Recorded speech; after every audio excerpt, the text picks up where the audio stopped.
Halo, selamat datang di presentasi makalah pendidikan kewarganegaraan kelompok 1 dari kampus YSRS. Pada hari ini kami berenam akan mempresentasikan hasil makalah pendidikan yang berjudul Pentingnya Ketahanan Nasional Guna Pencegahan Aksi Terorisme di Indonesia. Di sini kami berenam akan menunjukkan hasil kerja kami. Sebelumnya mari kita perkenalkan diri dulu. Yang pertama ada Christopher Davin. Nama saya Christopher Davin, NRP saya 219116823. Kemudian ada Fernando. Nama saya Fernando, NRP 219116828. Kemudian ada saya, nama saya Lawrence Patrick, 279116837. Kemudian ada Michael Sebastian. Halo, nama saya Michael Sebastian dengan NRP 219116839. Dan yang kemudian ada Nicholas Hartono. Ya, halo, nama saya Nicholas Hartono, NRP saya 219116840. Dan yang terakhir ada Jason Gerard Sutanto. Ya, saya Jason Gerald Sutanto dengan NRP 219116853. Oke, jadi itu adalah kelompok dari PKN ini. Tak lupa dalam menyusun makalah pendidikan ini, kami juga dibimbing oleh Pak Aloysius Jodar yang sudah membimbing kami selama perkuliahan pendidikan. Kemudian kita akan masuk ke materinya. Di bab yang pertama ini adalah bab pendahuluan. Ya, yang pertama adalah latar belakang dari makalah ini. Terorisme adalah serangan terkoordinasi yang tujuan utamanya menimbulkan rasa takut, teror, dan tidak aman terhadap sekelompok masyarakat. Selain dapat menimbulkan teror, aksi terorisme dapat menyebabkan kerugian dan luka pada korban, baik pada aspek fisik maupun mental. Aksi terorisme sendiri bukan merupakan hal baru. Seperti yang kita ketahui, banyak kejadian terorisme yang terjadi di seluruh dunia, seperti kejadian World Trade Center di Amerika Serikat. Peristiwa terorisme biasanya dilakukan oleh suatu kelompok atau organisasi yang memiliki alasan bermacam-macam, di antaranya ketidakpuasan terhadap kondisi atau kebijakan pemerintah, kebencian terhadap suatu ras atau golongan, dan mempertahankan suatu ideologi tertentu. Nah, di Indonesia sendiri telah terjadi beberapa peristiwa terorisme yang mengakibatkan banyak masalah di berbagai sektor, seperti hukum dan ekonomi. Jika dihitung dari tahun 2000, terdapat 552 aksi teror yang terjadi di seluruh pelosok Indonesia. Beberapa contoh yang bisa kita ketemui adalah bom Bali 2 yang terjadi pada tahun 2003 dan 2005, lalu peristiwa lainnya yaitu bom bunuh diri di Surabaya dan juga penyerangan Makobrimob yang terjadi pada tahun 2018 lalu. Peristiwa-peristiwa besar ini dimuat pada media berita dan banyak menyebabkan kepanikan.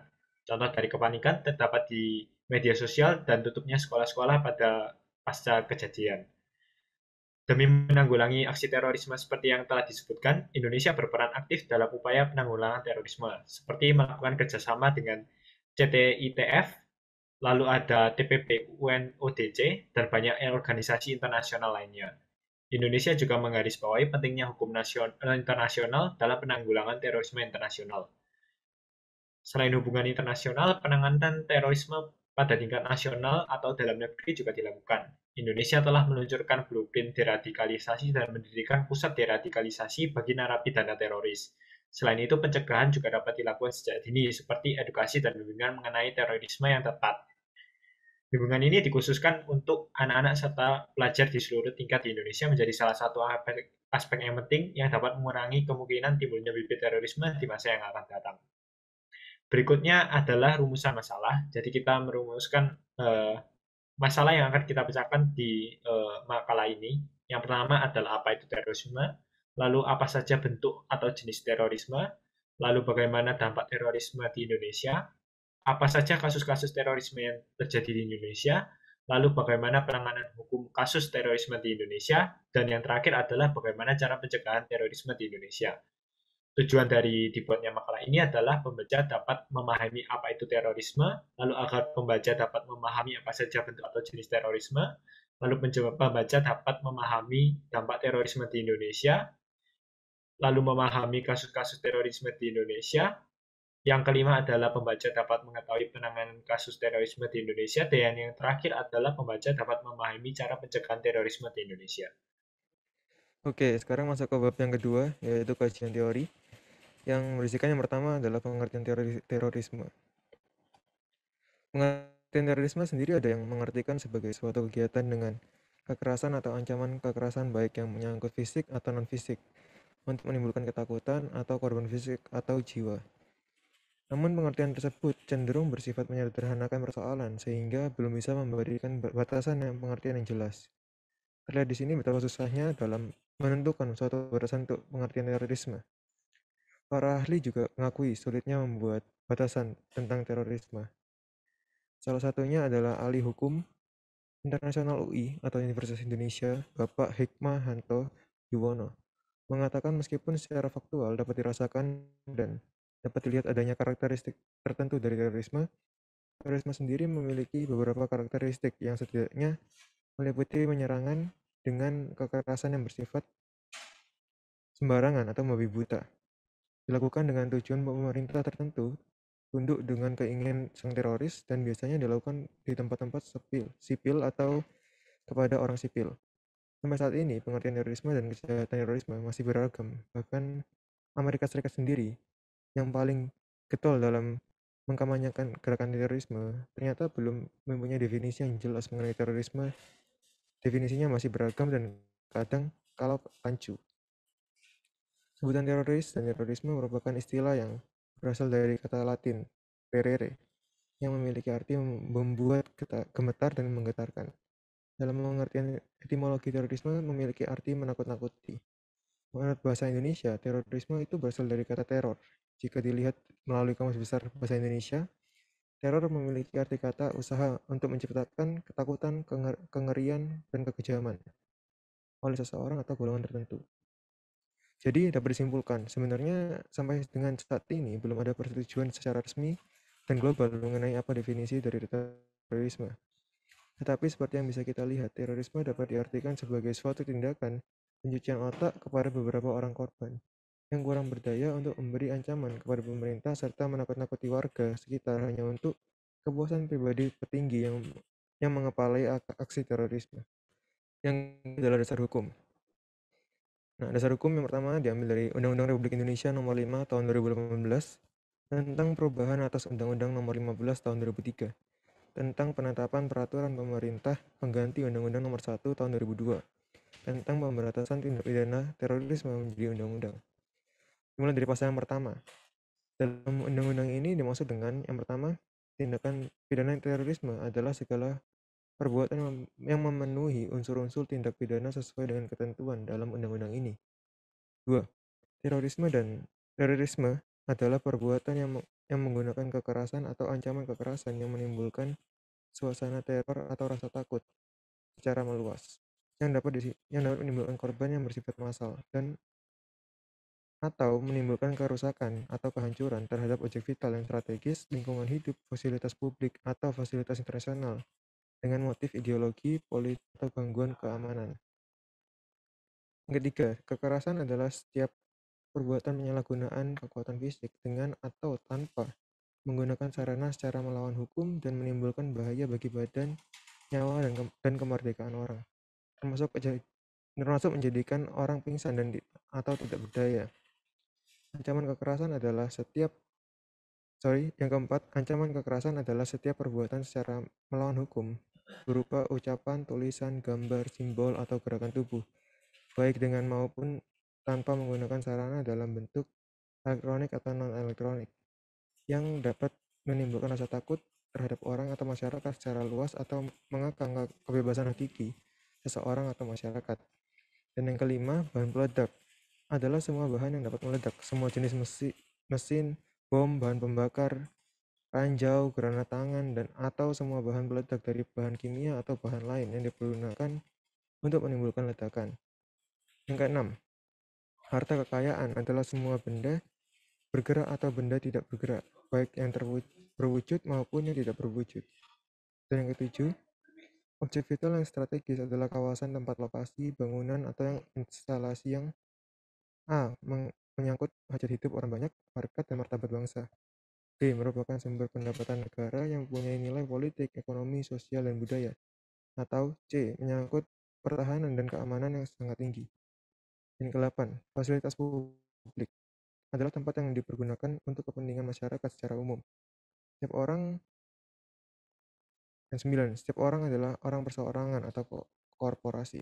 Dan 10 adalah korporasi adalah kumpulan orang dan atau kekayaan yang terorganisasi, baik merupakan badan hukum maupun bukan badan hukum. 11. Tindak pidana terorisme yang selanjutnya disebut korban adalah seseorang yang mengalami penderitaan fisik, mental, dan atau kerugian ekonomi yang diakibatkan oleh suatu tindakan pidana terorisme. Yang 12, pemerintah Republik Indonesia adalah pemerintahan Republik Indonesia dan perwakilan Republik Indonesia di luar negeri. Yang 13, perwakilan negara asing adalah perwakilan diplomatik dan konsuler asing beserta stafnya. Yang 14, organisasi internasional adalah organisasi yang berada dalam lingkup organisasi Perserikatan Bangsa-Bangsa, organisasi internasional lainnya di luar Perserikatan Bangsa-Bangsa, atau organisasi yang menjalankan tugas mewakili Perserikatan Bangsa-Bangsa. Dan yang B, pasal 5.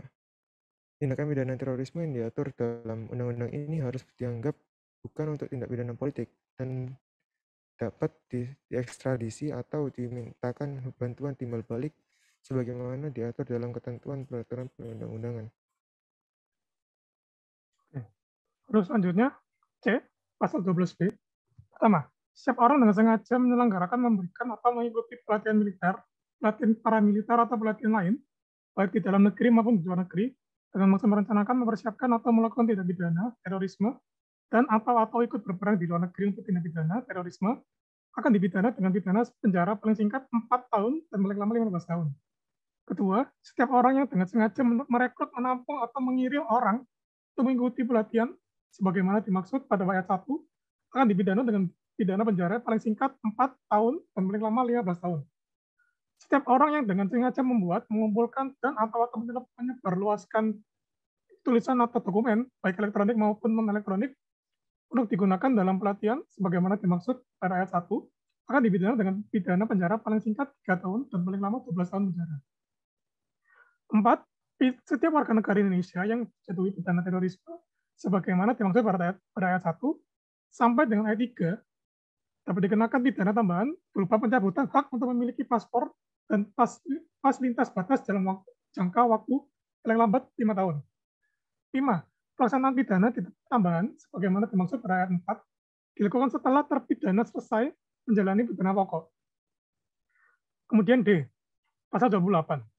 1. Penyidik dapat melakukan penangkapan terhadap setiap orang yang diduga melakukan tindak pidana terorisme berdasarkan bukti permulaan yang cukup untuk jangka waktu yang paling lama 14 hari. 2. Apabila jangka waktu penangkapan sebagaimana dimaksud adalah pada ayat 1 tidak cukup, penyidik dapat mengajukan permohonan perpanjangan penangkapan untuk jangka waktu paling lama 7 hari kepada Ketua Pengadilan Negeri yang wilayah hukumnya meliputi tempat kedudukan penyidik. 3. Pelaksanaan penangkapan orang yang diduga melakukan tindak pidana terorisme sebagaimana dimaksud pada ayat 1 dan ayat 2 harus dilakukan dengan menjunjung tinggi prinsip hak asasi manusia. Dan keempat, setiap penyidik yang melanggar ketentuan sebagaimana dimaksud pada ayat 3 dipidana sesuai dengan ketentuan peraturan perundang-undangan. Kemudian E, pasal 31. Pertama, berdasarkan bukti permulaan yang cukup, penyidik berwenang A. Membuka, memeriksa, dan menyita surat dan kiriman melalui pos atau jasa pengiriman lainnya yang mempunyai hubungan dengan perkara tindak pidana terorisme yang sedang dipaksa. Dan B. Menyadap pembicaraan melalui telepon atau alat komunikasi lain yang diduga digunakan untuk mempersiapkan, merencanakan, dan melaksanakan tindak pidana terorisme, serta untuk mengetahui keberadaan seseorang atau jaringan terorisme. 2. Penyadapan sebagaimana dimaksud pada ayat 1 huruf B dilakukan setelah mendapat penetapan dari Ketua Pengadilan Negeri yang wilayah hukumnya meliputi tempat kedudukan penyidik yang menyetujui dilakukannya penyadapan berdasarkan permohonan secara tertulis penyidik atau atasan penyidik. 3. Penyadapan sebagaimana dimaksud pada ayat 2 dilakukan untuk jangka waktu yang paling lama 1 tahun dan dapat diperpanjang 1 kali untuk jangka waktu paling lama 1 tahun. 4. Hasil penyadapan bersifat rahasia dan hanya digunakan untuk kepentingan penyidikan tindak pidana terorisme. Dan yang terakhir 5, penyadapan wajib dilaporkan dan dipertanggungjawabkan kepada atasan penyidik dan dilaporkan kepada kementerian yang menyelenggarakan urusan pemerintahan di bidang komunikasi dan informatika. Dan kemudian pasal terakhir adalah pasal 43H Ketentuan mengenai susunan organisasi Badan Nasional Penanggulangan Terorisme diatur dengan peraturan Presiden. Akan saya lanjutkan dengan subbab 3, yaitu terorisme berdasarkan jenisnya. Terorisme jelas merupakan akar dari berbagai macam masalah bagi peradaban modern. Baik dari metode, tujuannya, maupun motivasi, terorisme kini semakin luas dan bervariasi. Sehingga semakin jelas bahwa teror bukan merupakan bentuk kejahatan biasa atau destruktif biasa, tapi sudah merupakan kejahatan terhadap perdamaian keamanan umat manusia. Hal-hal tersebut menyebabkan para ahli dan tokoh-tokoh memiliki kategori di dalamnya menjadi berbagai jenis. Kategori-kategori menurut Firmansyah, beberapa tindakan kejahatan yang termasuk dalam kategori tindak pidana terorisme adalah yang pertama adalah irasional terorisme, di mana motif atau tujuan yang dikatakan tak masuk akal sehat bisa dikategorikan dalam kategori ini. Misalnya saja pengorbanan diri dan madness atau kegilaan. Lalu yang kedua adalah kriminal terorisme, dilatar belakangi oleh motif atau tujuan berdasarkan kepentingan kelompok agama atau kepercayaan tertentu, dapat dikategorikan ke dalam jenis ini, termasuk kegiatan kelompok dengan motif balas dendam. Lalu yang ketiga adalah political terrorism. Belum ada kesepakatan internasional yang dapat dibakukan. Tapi di sini saya sudah memberikan salah satu contoh, yaitu seorang figur Yasser Arafat bagi masyarakat Israel adalah seorang tokoh teroris yang harus dieksekusi. Tetapi bagi bangsa Palestina, dia adalah seorang freedom fighter. Begitu pula sebaliknya dengan founding father negara Israel yang pada waktu itu dicap sebagai teroris. Setelah Israel merdeka, mereka dianggap sebagai pahlawan bangsa dan dihormati. Yang keempat, state terrorism. Semula dipergunakan PBB ketika melihat kondisi sosial dan politik di Afrika Selatan, Israel, dan negara Eropa Timur. Kekerasan negara terhadap warga negara penuh dengan intimidasi dan berbagai penganiayaan serta ancaman lainnya banyak dilakukan oleh oknum negara termasuk penegak hukum. Teror oleh penguasa negara, misalnya penculikan aktivis. Teror oleh negara bisa terjadi dengan kebijakan ekonomi yang dibuatnya. Terorisme yang dilakukan oleh negara atau aparatnya dilakukan dan atas nama kekuasaan, stabilitas politik, dan kepentingan ekonomi elit. Dan itu merupakan kategori-kategori oleh Firmansyah. Lalu menurut USA Army Training dan Doctrine Command pada tahun 2007 memiliki beberapa kategori sebagai berikut. Separatisme, motivasi gerakan untuk mendapatkan eksistensi kelompok melalui pengakuan kemerdekaan, otonomi politik, kedaulatan, atau kebebasan beragama. Kategori ini dapat timbul dari nasionalisme dan etnosentrisme pelaku. Lalu yang kedua, etnosentrisme. Motivasi gerakan berlandaskan kepercayaan, keyakinan, serta karakteristik sosial khusus yang mempererat kelompok tersebut, sehingga terdapat pergolongan derajat suatu ras. Kelompok yang memiliki ras atas tunjukkan kekuasaan dan kekuatan demi pengakuan bahwa pelaku masuk dalam ras yang unggul. Lalu yang ketiga, nasionalisme. Motivasi ini merupakan kesetiaan dan loyalitas terhadap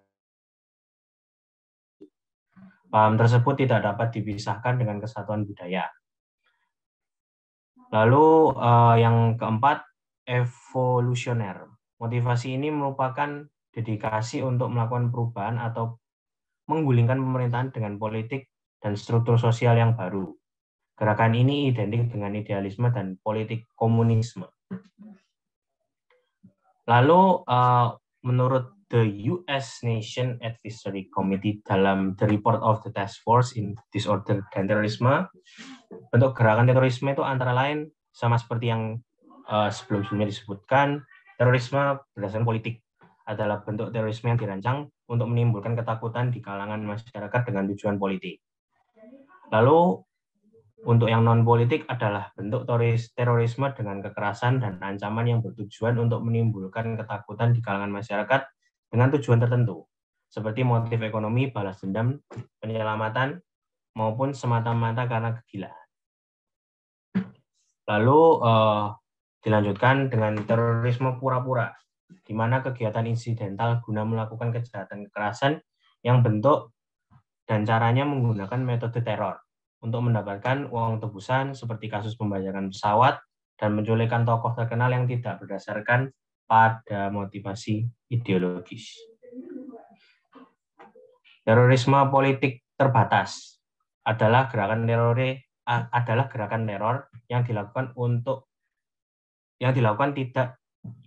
tidak merupakan bagian dari suatu gerakan untuk menyerang negara, seperti pembunuhan politik. Lalu, terorisme negara adalah gerakan dari organisasi negara sebagai pelaku teror yang dilaksanakan oleh pemerintah. Negara tidak terlibat dalam terorisme secara langsung, tetapi hanya menjadi sponsor dari organisasi-organisasi terorisme. Contoh negara yang disebut sebagai terorisme adalah Libya dan Israel. Selanjutnya adalah dampak terorisme. Dampak terorisme dalam kehidupan sosial sangat besar. Terorisme sebagai kejahatan sosial tentunya mempunyai dampak yang luar biasa. Adapun dampak yang ditimbulkan dari suatu tindakan terorisme biasanya tergantung pada jenis dan bentuk terorisme itu sendiri, yaitu tindakan langsung, direct terrorism, maupun tidak langsung, indirect terrorism.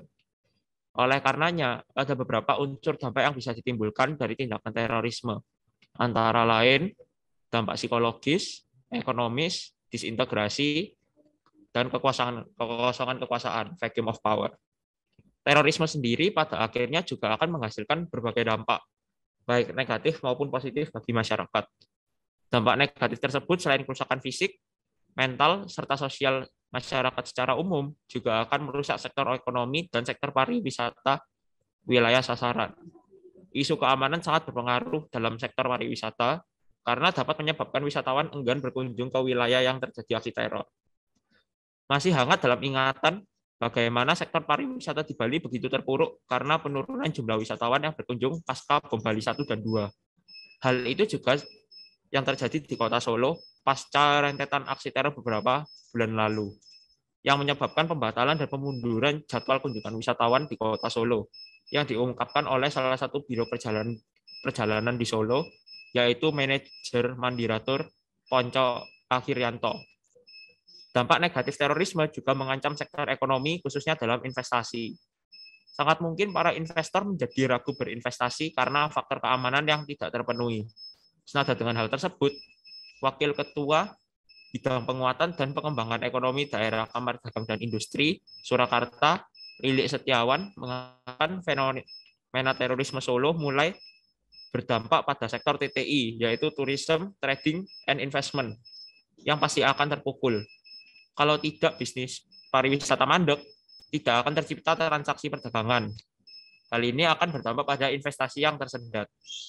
Ternyata terorisme tidak saja melahirkan berbagai dampak buruk dengan berbagai kerusakan yang ditimbulkannya.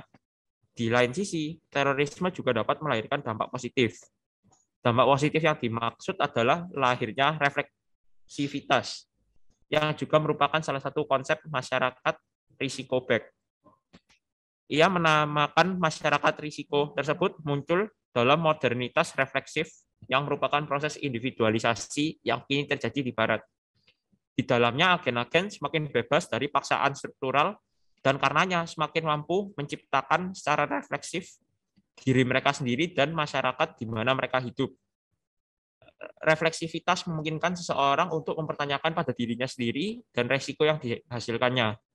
Oleh karena itu, secara sederhana, refleksivitas dapat diartikan sebagai pemantauan rutin Anda sendiri dan perilaku Anda agar dapat memutuskan siapa Anda dan bagaimana Anda hidup. Terorisme sendiri adalah risiko yang menimbulkan berbagai kerusakan yang menjangkau aspek fisik, sosial, dan mental masyarakat. Setiap risiko akan melahirkan refleksivitas. Begitupun terorisme yang juga akan melahirkan refleksivitas juga. Dalam hal ini yang kemudian lahirlah refleksivitas masyarakat kota akan terorisme sebagai risiko. Refleksivitas tersebut berwujud upaya dalam hal mengatasi risiko, baik mengurangi maupun meminimalisir atau bahkan mencegah berbagai sikap, dan disertai tindakan yang dilakukan adalah peningkatan keamanan kota yang menjadi tanggung jawab bersama dari aparat keamanan hingga masing-masing anggota masyarakat kota itu sendiri.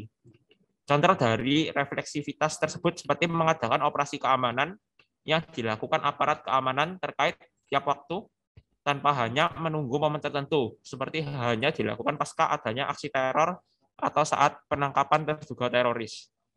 Tempat-tempat dan berbagai fasilitas publik hendaknya dipasangi perangkat deteksi logam berbahaya dan juga kamera pengawas atau CCTV. Terorisme sebenarnya merupakan buah dari risiko sosial kehidupan modern masyarakat kota yang dipenuhi ketidakpedulian. Hal inilah yang sebenarnya menjadi titik penting refleksivitas terhadap terorisme. Dan sayangnya justru terlupakan hingga tidak begitu disentuh oleh masyarakat kota. Oleh karena itu, refleksivitas masyarakat kota terhadap terorisme yang paling esensial adalah menumbuhkan kepedulian di antara anggota masyarakatnya. Dengan adanya rasa saling peduli antara para anggota masyarakatnya, akan mempersempit celah para teroris untuk melancarkan aksinya, karena setiap perkembangannya terjadi di lingkungan masing-masing dapat dipantau dan diperhatikan, termasuk para pendatang di kota. Oke, selanjutnya bab yang ketiga adalah metode penelitian. Untuk sebab pertama, jenis penelitian dan pendekatan penelitian. Jenis penelitian yang digunakan pada makalah ini adalah penelitian deskriptif. Penelitian deskriptif merupakan metode penelitian yang dalam tahap pengumpulan datanya memungkinkan peneliti dapat mendeskripsikan mengenai fenomena sosial yang sedang diteliti. Pendekatan penelitian yang digunakan pada makalah ini adalah pendekatan kualitatif. Pendekatan kualitatif sendiri berfokus pada aspek pemahaman secara lebih mendalam pada suatu masalah. Dan yang kedua, teknik penulis menggunakan teknik pengumpulan data berupa studi pustaka. Jenis pengumpulan data ini dilakukan dengan mendapatkan informasi-informasi yang relevan dengan topik pembahasan, baik dari buku, artikel ilmiah, berita, maupun sumber lainnya yang terpercaya dan kredibel. Yang ketiga, teknik analisa data. Teknik analisa data pada penelitian ini menggunakan teknik analisis konten. Teknik ini disebut juga sebagai text mining, di mana pada analisis ini terjadi proses seleksi dan data teks yang tertulis maupun tercetak dalam media massa. Indikator penilaian. Indikator adalah variabel-variabel yang dapat menunjukkan ataupun mengindikasikan kepada penggunanya tentang kondisi tertentu, sehingga dapat digunakan untuk mengukur perubahan yang terjadi. Lawrence Gris 1992. Dalam menentukan indikator dari isi penelitian ini, kita perlu melihat sumber data yang diambil. Sumber data yang diambil dapat dibagi menjadi dua, yaitu sumber data primer dan sumber data sekunder. Sumber data primer adalah data basis atau utama yang digunakan dalam penelitian. Data primer adalah data yang diambil dari sumber utamanya, seperti eksperimen, berita, wawancara, survei, dan lain-lain. Sedangkan data sekunder diambil dari informasi yang sudah ada sebelumnya, dan oleh peneliti sengaja dipakai guna melengkapi kebutuhan data penelitian. Data yang diambil untuk sumber data sekunder bisa diambil dari buku, situs, atau dokumen pemerintah. Sumber data primer yang dimasukkan ke dalam buku penelitian ini merupakan berita mengenai gerakan-gerakan terorisme seperti separatisme, etnosentrisme, dan revolusioner. Sumber data primer yang digunakan dalam penelitian ini adalah pemberitaan mengenai peledakan bom, pembunuhan, pembajakan, penculikan, dan serangan senjata. Sumber data sekunder dalam kajian ini adalah kekumpulan jurnal dan artikel yang dapat dari internet. Jurnal dan artikel yang dicari tentunya akan mendukung dalam kajian ini terkait permasalahan terorisme dalam konteks ketahanan nasional. Kemudian, 3.5, validitas penelitian. Kebenaran atau validitas adalah proses memastikan apakah alat ukur yang digunakan dalam penelitian valid, dan karenanya dapat menjamin bahwa temuan-temuan dalam penelitian juga dihasilkan dari pengukuran yang tepat. Erianto, 2011. Instrumen validitas yang akan digunakan pada hal ini adalah validitas isi dan validitas konstruk. Validitas isi dilakukan untuk memastikan apakah isi sudah sesuai dan relevan dengan tujuan studi. Validitas isi menunjukkan isi yang mencerminkan rangkaian lengkap terkait dengan atribut yang diteliti. Validitas ini menunjukkan kemampuan instrumen penelitian dalam mengungkap atau mewakili semua isi yang hendak diukur. Biasanya pengujian di validitas instrumen ini menggunakan pendapat para ahli, sedangkan validitas konstruk berkaitan dengan kesanggupan suatu alat ukur dalam mengukur objek penelitian menggunakan konsep yang berikutnya. Alat ukur mempunyai validitas konstruk jikalau alat ukur tidak asal disusun, tetapi diturunkan berdasarkan teori yang telah teruji. Cara mengetahui apakah alat ukur tersebut memiliki validitas konstruk adalah dengan mengevaluasi apakah alat terbentuk disusun secara ketat berdasarkan suatu konstruksi teori. Berikutnya adalah bab 4. Di bab 4 ini adalah deskripsi kasus serta pembahasannya dari makalah-makalah yang sudah kita analisa. Yang pertama, makalahnya berjudul Fenomena Radikalisme Gerakan ISIS di Indonesia. Untuk deskripsinya, media online adalah sarana yang digunakan untuk mengakses informasi bagi masyarakat. Media online memiliki banyak manfaat, seperti akses informasi, edukasi, pelajaran, akses berita.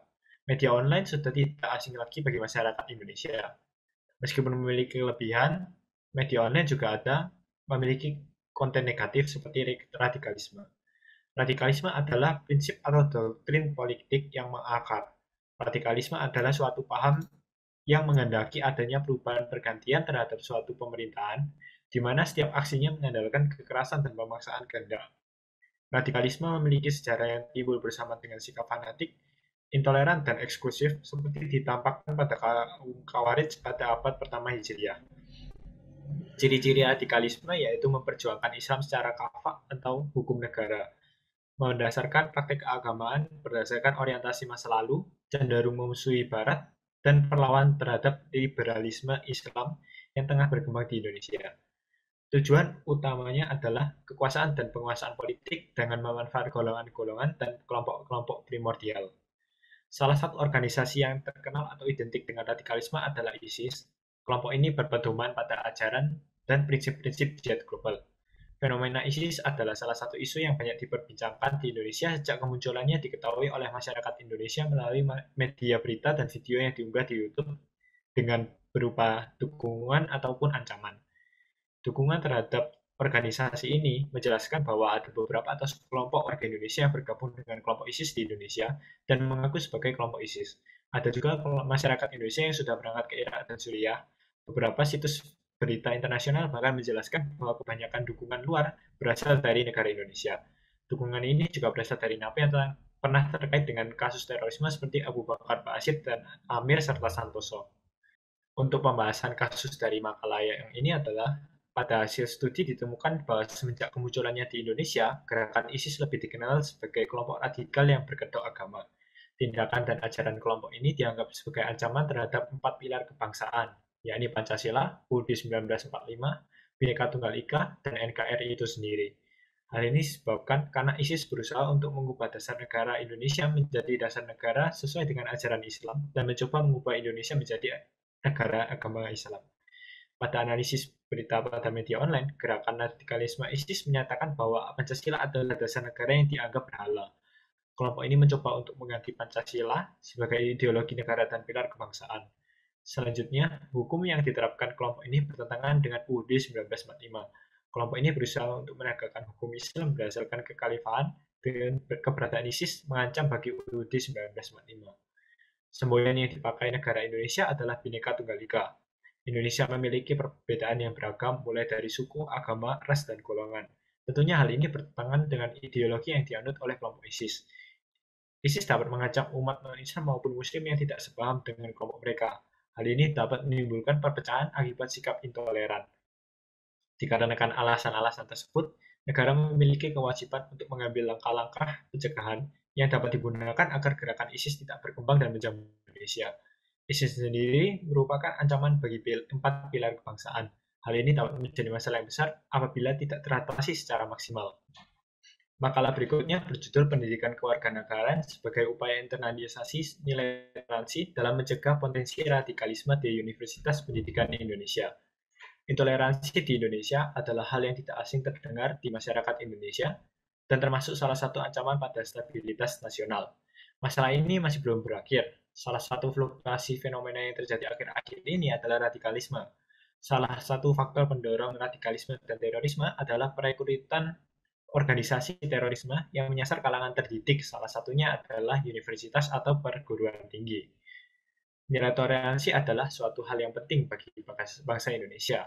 Toleransi dapat dimaknai sebagai cerminan perilaku yang dapat menerima perbedaan dan keberagaman, sehingga mampu menumbuhkan pergaulan hidup masyarakat yang damai, harmonis, dan juga sehat. Sikap ini dapat menghindarkan Indonesia dari ancaman radikalisme dan perilaku yang menimbulkan perpecahan. Terbentuknya sikap intoleran ini dapat menjadi cikal bakal penerimaan ideologi radikal. Bisa saja individu yang terpapar ideologi ini dapat secara sadar mendukung atau bahkan melakukan aksi teror itu sendiri. Hal ini terbukti dengan survei Pusat Penelitian Islam dan Masyarakat atau disingkat PPIM UIN Jakarta pada tahun 2017 yang menunjukkan bahwa 34,3% anak muda yang disurvei setuju terhadap aksi jihad untuk melawan kelompok non-Islam. Sikap intoleran juga dapat memicu kekerasan agama yang dapat berkembang menjadi terorisme. Akhirnya fenomena radikalisme tidak lepas dari upaya polarisasi dari kondisi masyarakat Indonesia yang memiliki perbedaan yang beragam. Polarisasi ini akan menimbulkan sentimen tertentu terutama anti terhadap keberagamaan. Radikalisme yang berkembang di Indonesia tumbuh akibat adanya kelompok-kelompok yang gagal memadukan nilai-nilai nasionalisme yang mengutamakan nilai pluralitas. Radikalisme sebagai ideologi amat rentan mempengaruhi pola pikir, di mana nilai tersebut tersisip pada pelajaran di sekolahan.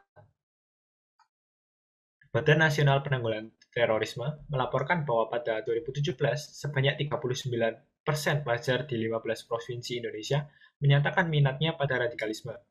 Survei tersebut menyebabkan masyarakat Indonesia curiga bahwa generasi muda menjadi sasaran penyebaran ideologi radikal.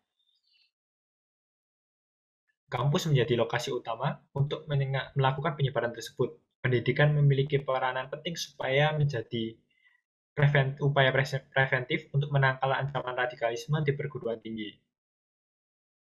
Untuk pembahasan dari kasus ini, pembelajaran atau pendidikan kewarganegaraan pada tingkat perguruan tinggi adalah sarana dalam meningkatkan pemahaman dan edukasi mahasiswa terhadap masalah-masalah yang dihadapi oleh bangsa Indonesia.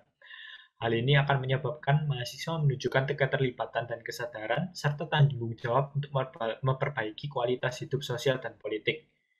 Namun begitu, pada akhir-akhir ini, pendidikan kewarganegaraan seakan hanya menjadi pelajaran formal dan mengalami stagnasi, yang dimana pelajaran di dalamnya belum dijiwai sepenuhnya.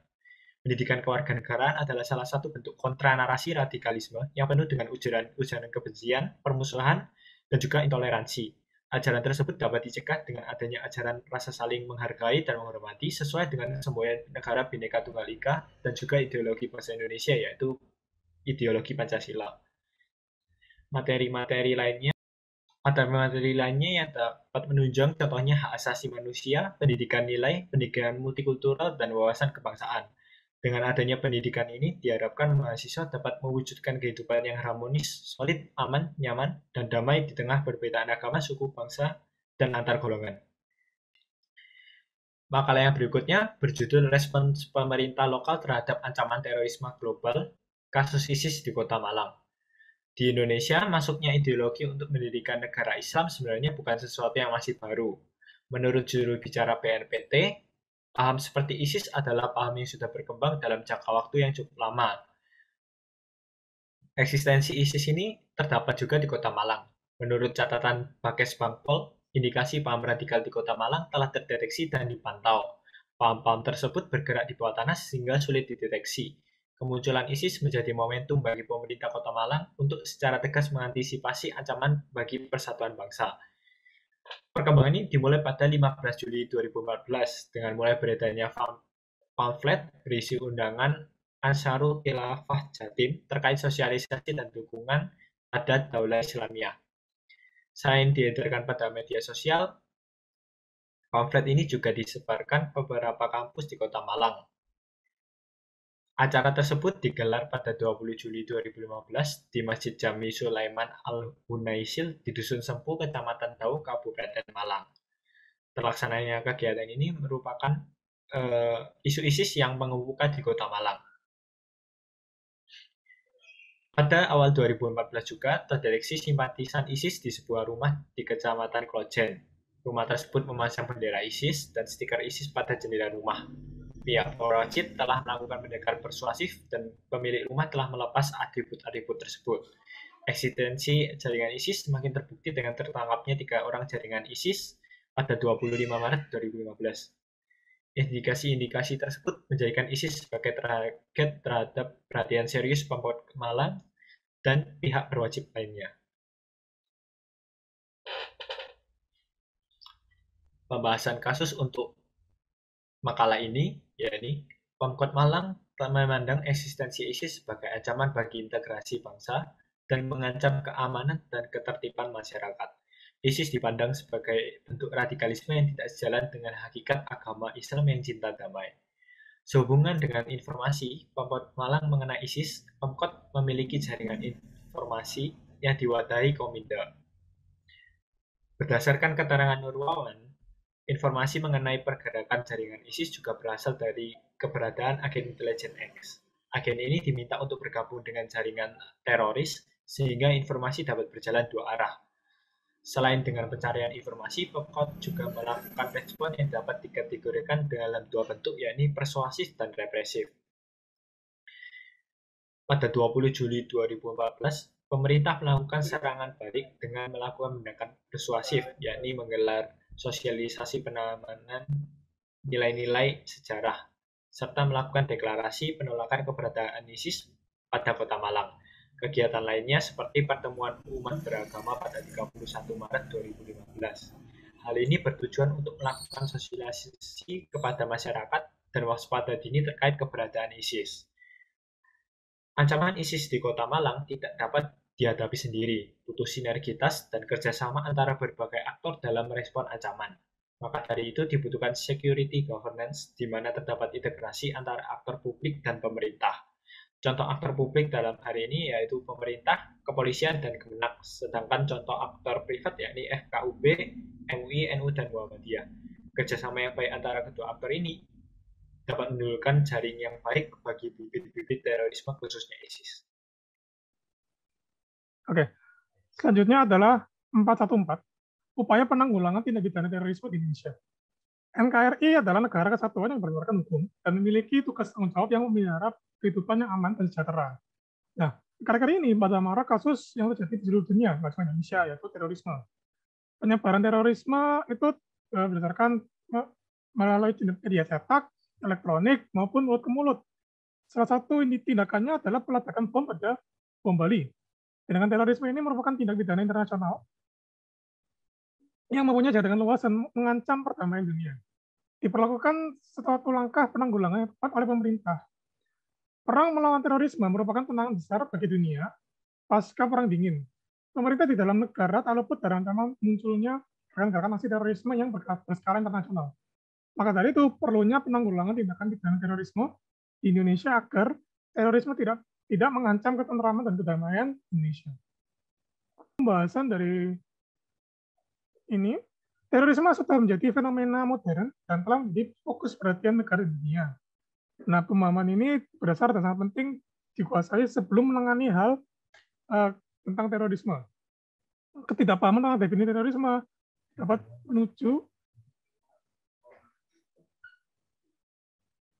menuju ke gagalnya penanggulangan terorisme. Masih belum ada definisi universal tentang terorisme. Belum ada kesepakatan bersama. Pengaturan tindak pidana terorisme perlu menempuh sistem global secara komprehensif dan sistem kompromi yang memuat kebijakan kriminal bersifat luas, preventif, dan represif. Pemberantasan terorisme harus dilakukan yang seksama, rasional, dan memberi perlindungan kepada HAM. Negara perlu melakukan kewajiban-kewajiban untuk memfasilitasi terciptanya kondisi di mana rakyat menikmati keadilan, kemakmuran, dan keamanan kolektif. Pemberantasan tindak pidana terorisme merupakan kebijakan dan langkah antisipatif. Setiap warga negara Indonesia perlu dan berkewajiban memelihara dan meningkatkan kewaspadaan menghadapi segala bentuk upaya terorisme yang bersifat lokal maupun internasional. Pemberantasan tindak pidana terorisme di Indonesia bukan semata-mata merupakan masalah hukum dan penegakan hukum, melainkan juga merupakan masalah-masalah sosial, budaya, ekonomi, dan berkaitan dengan masalah ketahanan bangsa. Menurut Profesor Dr. Romli Atmasasmita, SHLLM, terdapat 2 aspek tindakan pemberantasan terorisme, yaitu nasional dan global. Ketentuan konvensi terhadap kegiatan teror bersangkutan dengan lokasi tempat teror itu tidak dilakukan oleh warga negara yang bersangkutan kecuali terlibat jurisdiksi negara lain di dalamnya. Nah, penanggulangan ini dilakukan dengan cara preventif, represif, buat tercapainya penegakan hukum. Preventif adalah tindakan mengedepankan himbauan dan pendekatan kepada masyarakat. Preventif ini harus bersifat persuasif untuk mengajak masyarakat untuk melakukan hal yang semestinya dilakukan dan menghindari tindakan terorisme. Tindakan preventif adalah tindakan yang dilakukan dengan tujuan mencegah tindakan-tindakan masyarakat agar tidak mencapai ambang gangguan. Tindakan represif adalah tindakan yang dilakukan dengan tujuan menghadirkan keadilan dengan cara menegakkan hukum. Dengan upaya-upaya seperti ini, tindakan atau sumber munculnya terorisme dapat dipangkas agar bertemu bibit-bibit terorisme. Perlunya supaya secara terkoordinasi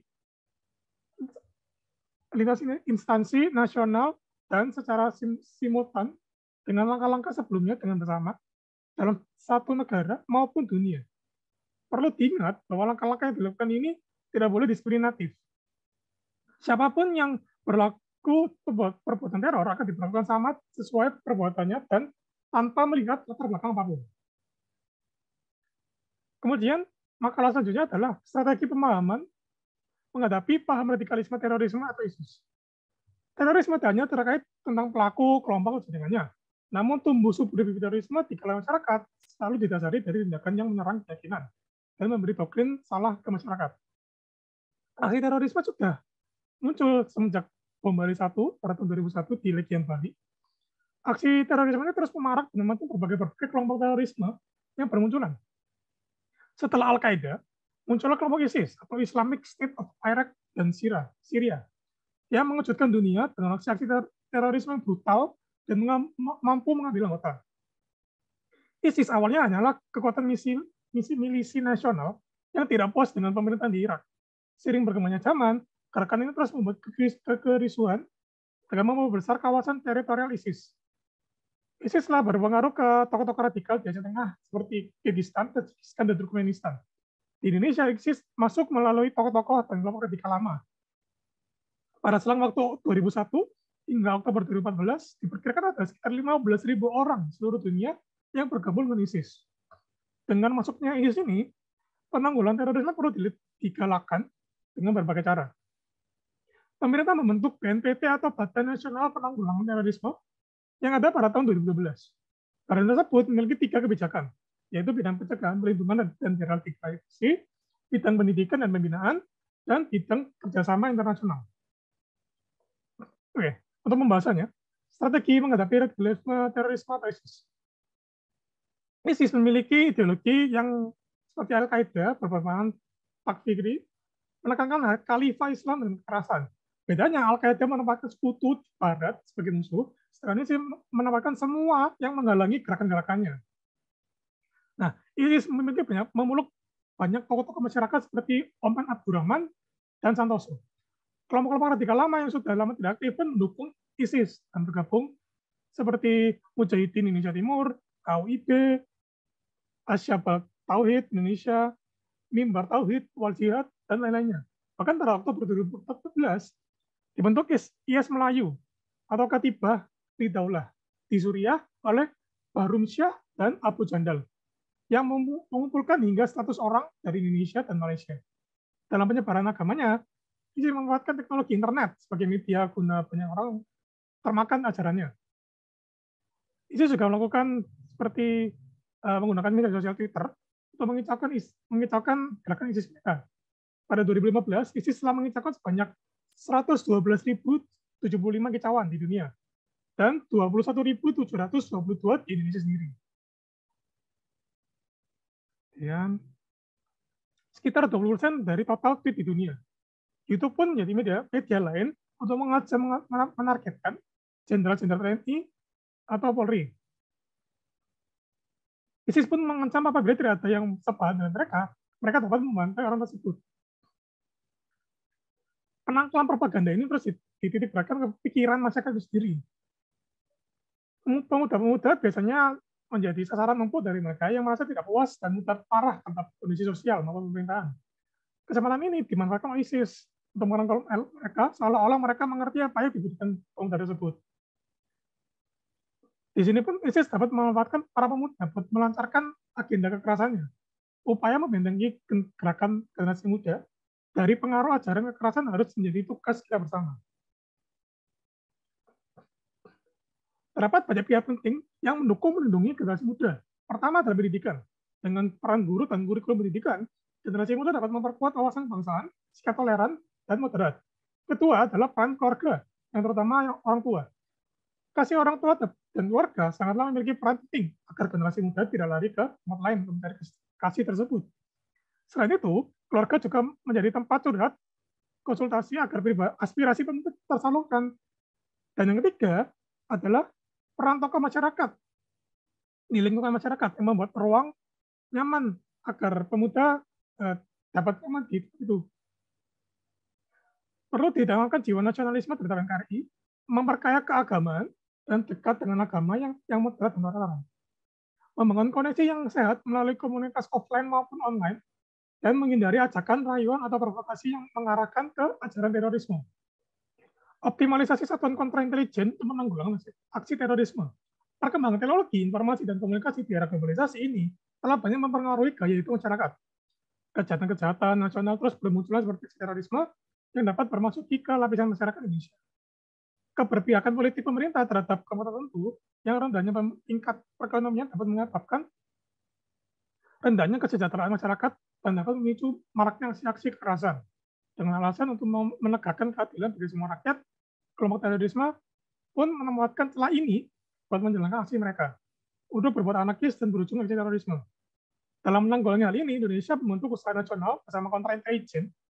Fungsinya adalah untuk mencegah badan asing atau gerakan asing melakukan infiltrasi ke lembaga dalam negara, angkatan militer, dan departemen sipil.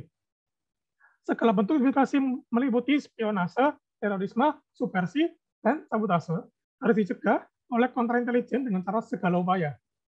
Contohnya adalah Satuan Kontraintelijen, Satuan Intelijen Basis TNI. Satuan ini adalah bagian dari TNI yang bertugas untuk mengawasi setiap upaya spionase, teror, dan sabotase di Indonesia. Hasil dari pekerjaan Satuan TNI ini kurang membuahkan hasil yang manis dan kurang optimal.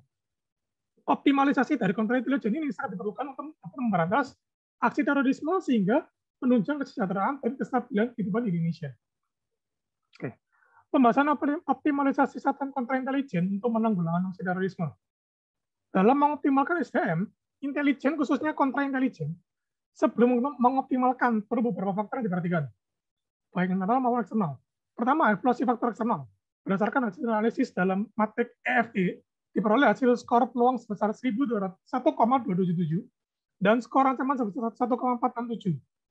Total nilai skor untuk faktor strategis eksternal adalah 2,504. Dalam hal ini berarti satuan kontraintelijen sedang dalam bidang ancaman dan berusaha menggunakan peluang eksternal untuk mencegah atau menghindari ancaman dari luar. Faktor peluang ada pada hal ini mendapat 3 kebijakan pemerintah dalam memerangi terorisme, perkembangan ilmu pengetahuan dan teknologi, dan kerjasama komunitas intelijen. Faktor-faktor peluang ini tentu ditingkatkan skornya guna meningkatkan kinerja satuan kontraintelijen. Kedua, keterbatasan dan anggaran satuan kontraintelijen dalam memberantas terorisme. Dengan lamanya anggaran, maka penguasaan teknologi yang akan digunakan tidak dapat dipenuhi.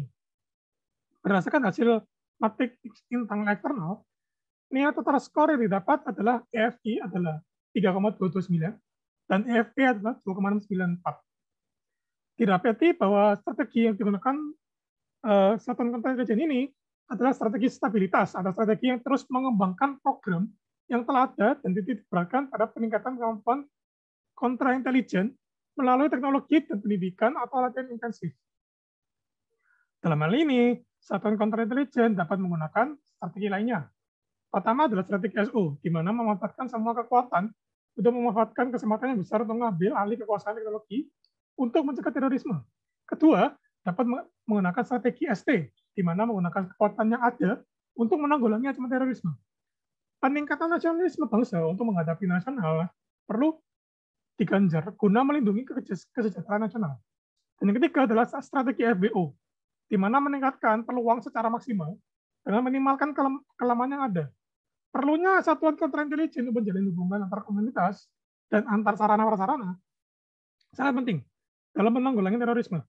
Komunikasi antar satuan intelijen dan masyarakat diperlukan guna penanggulangan terorisme dan memaksimalkan sarana prasarana dan penguasaan teknologi informasi. Keempat adalah strategi WT, di mana strategi ini bersifat defensif dan berusaha memaksimalkan kelemahan yang ada dan menghindari ancaman. Kelemahan tersebut adalah terbatasnya anggaran, kualitas SDM, dan penguasaan teknologi mempengaruhi situasi politik dan keamanan nasional. Kelemahan-kelemahan ini pun harus ditinggalkan agar tidak ketinggalan dan dapat berbuat menanggulangi aksi ancaman terorisme. Intinya, guna memangkas tingkat ancaman terorisme agar tidak berubah seperti Indonesia, perlunya merupakan optimalisasi kontraintelijen negara seperti semakin ditingkatkannya antisipasi kegiatan kelompok radikal, diadakannya latihan pendidikan ke personil untuk mengungkapkan kedok terorisme, menanggulangi keterbatasan anggaran maupun keterbatasan sarana dan prasarana, serta kualitas SDM. Perlunya kebijakan pemerintah juga dapat memerangi terorisme, perkembangan teknologi, dan meningkatkan kesejahteraan anggota serta masyarakat. Ya, ini jadi selanjutnya ada kasus jaringan teroris Solo dan implikasinya terhadap keamanan wilayah serta strategi penanggulangannya. Terorisme adalah perbuatan yang menggunakan kekerasan atau ancaman yang menimbulkan suasana teror atau rasa takut secara meluas yang dapat menimbulkan korban yang bersifat massal atau menimbulkan kerusakan atau kehancuran. Akibat yang ditimbulkan dari terorisme ini adalah korban jiwa dan kehilangan harta benda yang tidak ternilai harganya. Solo dijadikan wilayah penelitian karena kota ini banyak dihubungkan dengan aksi terorisme, bahkan sering disebut sebagai sarang teroris. Penyebab terjadinya aksi terorisme jaringan Solo ini terbagi menjadi penyebab primer, sekunder, dan tersier. Penyebab primer adalah masalah kesenjangan sosial politik, baik global dan nasional. Penyebab sekunder adalah bagi kelompok teroris aksinya merupakan bentuk perlawanan dan protes atas permasalahan tersebut. Lalu penyebab tersier adalah lingkungan yang dapat memperkuat penyebab primer dan sekunder berupa budaya masyarakat. Lalu selanjutnya kita akan ke pembahasannya. Untuk pembahasannya, aksi terorisme di Solo sering berupa intimidasi, perampokan, pembunuhan, dan peledakan bom. Pada 5 tahun terakhir ini, intensitas aksi terorisme terus meningkat. Dari data yang dikumpulkan, intensitas aksi terorisme di wilayah Solo dari tahun 2008 sampai 2012 terus meningkat. Aksi terorisme ini berimplikasi terhadap keamanan di wilayah Solo. Dari segi keamanan ideologi, dampaknya adalah benturan pengaruh ideologi syariat Islam terhadap ideologi Pancasila di masyarakat. Dari segi keamanan politik, aksi terorisme mendapatkan keuntungan dari pemberitaan dan sorotan media terhadap Solo saat itu, dan mengganggu konsentrasi Joko Widodo dalam pencalonannya. Upaya penanggulangan aksi ini dilakukan oleh kepolisian dan dalam hal ini Densus 88 telah berhasil membongkar jaringan kelompok teroris di wilayah Solo ketika melakukan penyergapan dan penindakan. Densus 88 telah menembak mati beberapa orang pelaku teroris dan masyarakat banyak yang menganggap bahwa Densus 88 telah melanggar hak asasi manusia. Tindakan pencegahan yang dilakukan Densus 88 ini banyak mendapat kecaman dan masyarakat menilai bahwa tindakan pencegahan berupa peningkatan pengamanan dan razia juga terkesan terlambat karena tidak dilakukan secara konsisten atau terus-menerus. Oke, untuk kasus selanjutnya ada efektivitas program deradikalisasi Badan Nasional Penanggulangan Terorisme terhadap narapidana terorisme di Indonesia. Terorisme telah menjadi ancaman yang menakutkan bagi banyak negara karena radikalisme adalah aspek yang paling penting yang berada di dalamnya serta memiliki sifat yang tidak terlihat. Untuk memperkecil peluang terjadinya tindak terorisme, diadakanlah program deradikalisasi oleh Badan Nasional Penanggulangan Terorisme atau BNPT. Program deradikalisasi ini telah dilakukan sejak 2012. Dan dari 630 mantan napi terorisme yang sudah keluar dari lapas, 325 orang sudah ikut program deradikalisasi. Di antara 305 yang belum mendapat program deradikalisasi ini, mengulangi perbuatannya kembali 3 orang. Tetapi untuk yang telah mendapatkan program deradikalisasi, tidak ada satupun yang mengulangi perbuatannya. Penanggulangan terorisme di Indonesia terbukti kurang ampuh jika hanya menggunakan cara-cara militer. Oleh sebab itu, BNPT mempopulerkan sebuah metode baru bernama deradikalisasi. dilatar belakangi oleh tumbuh suburnya paham radikal yang mengatasnamakan agama dan kemudian naik kelas menjadi teroris serta menghancurkan kehidupan. 4 komponen yang terdapat pada program deradikalisasi adalah reedukasi, rehabilitasi, resosialisasi, dan reintegrasi. Oke, lalu untuk pembahasannya, metode yang dilakukan untuk melakukan penelitian ini adalah metode penalaran logis dengan data. Untuk penelitian ini dikumpulkan melalui efektivitas program deradikalisasi yang dilakukan oleh BNPT terhadap para napi terorisme di Indonesia. Dari penelitian ini menghasilkan kesimpulan bahwa setelah berjalan kurang lebih 7 tahun, program deradikalisasi yang dilaksanakan oleh BNPT ini mengalami banyak hambatan, baik itu faktor internal dan eksternal. Kita harus mengingat juga bahwa ada cukup banyak alasan yang menjadi dasar tindakan terorisme, seperti aspek ketidakadilan, ekonomi, sosial, budaya, politik, dan lain-lain. Meski program deradikalisasi ini belum berjalan secara efektif, program ini akan memiliki tingkat keberhasilan yang tinggi jika dijalankan secara lebih baik. 4.1.9 peran tokoh lintas agama dalam menangkal gerakan radikalisme agama dan implikasinya terhadap ketahanan wilayah. Radikalisme adalah paham atau aliran yang menginginkan perubahan atau pembaharuan sosial dan politik yang mengacu kepada sikap ekstrem dalam aliran politik. Gerakan radikalisme yang berujung pada kekerasan, anarkisme maupun terorisme memiliki latar belakang dan juga faktor pendorong. Di antaranya adalah faktor konstelasi politik global yang berarti kondisi pertarungan politik di tingkat dunia secara tidak langsung dapat mempengaruhi kondisi kehidupan masyarakat Indonesia. Kedua adalah faktor ideologi yang menurut Kepala BNPT Ansyad Mbai dalam wawancara majalah Tempo menyatakan bahwa radikalisme adalah akar dari terorisme. Ketiga adalah faktor pembiaran maraknya aksi sweeping, pembubaran ritual, aktivitas keagamaan maupun tindakan penutupan secara paksa tempat peribadatan yang dilakukan oleh kelompok sipil atau ormas. Keempat adalah faktor ekonomi yang berarti masalah kemiskinan sudah menjadi permasalahan umum.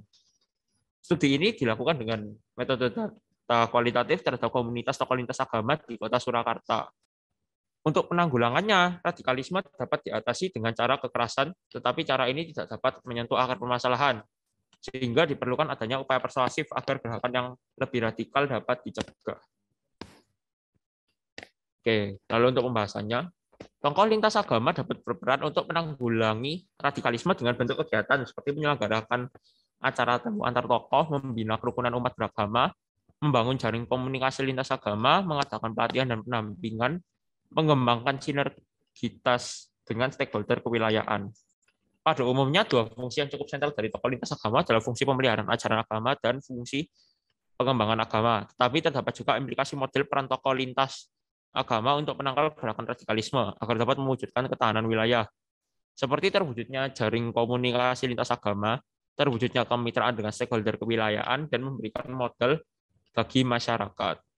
Untuk menanggulangi gerakan radikalisme agama ini, dibutuhkan strategi modal peran dari tokoh lintas agama, dan untuk menghindari paham radikalisme, aparat penegak hukum harus lebih tegas dan profesional. Para tokoh agama perlu ditingkatkan kemampuan dan keterampilan dalam membangun jaring komunikasi lintas agama, dan bagi masyarakat perlu diberikan sosialisasi bahaya radikalisme. Oke, untuk judul yang 10 ada rehabilitasi dalam upaya deradikalisasi narapidana terorisme. Kegiatan terorisme di dunia masih terus meluas. Hal ini menjadi bukti bahwa organisasi teroris masih ada dan berkembang serta beradaptasi dengan keadaan masa kini. Menurut Salahuddin Wahid, ada beberapa hal yang dapat memotivasi terjadinya terorisme. Antara lain adalah ideologi, alasan agama, alasan untuk memperjuangkan kemerdekaan, adanya kepentingan tertentu, dan untuk membebaskan diri dari ketidakadilan. Menggunakan kekerasan untuk memerangi terorisme sebenarnya belum sampai pada akar permasalahan terorisme. Sehingga diperlukan upaya untuk mengubah pemikiran fundamental pelaku melalui deradikalisasi. Deradikalisasi terhadap terpidana terorisme memiliki berbagai kendala, antara lain narapidana yang tidak kooperatif dan kurangnya fasilitas pendukung. Adanya parameter keberhasilan deradikalisasi itu penting dilakukan karena parameter keberhasilan ini diperlukan untuk meningkatkan dan menilai hasil rehabilitasi terpidana terorisme.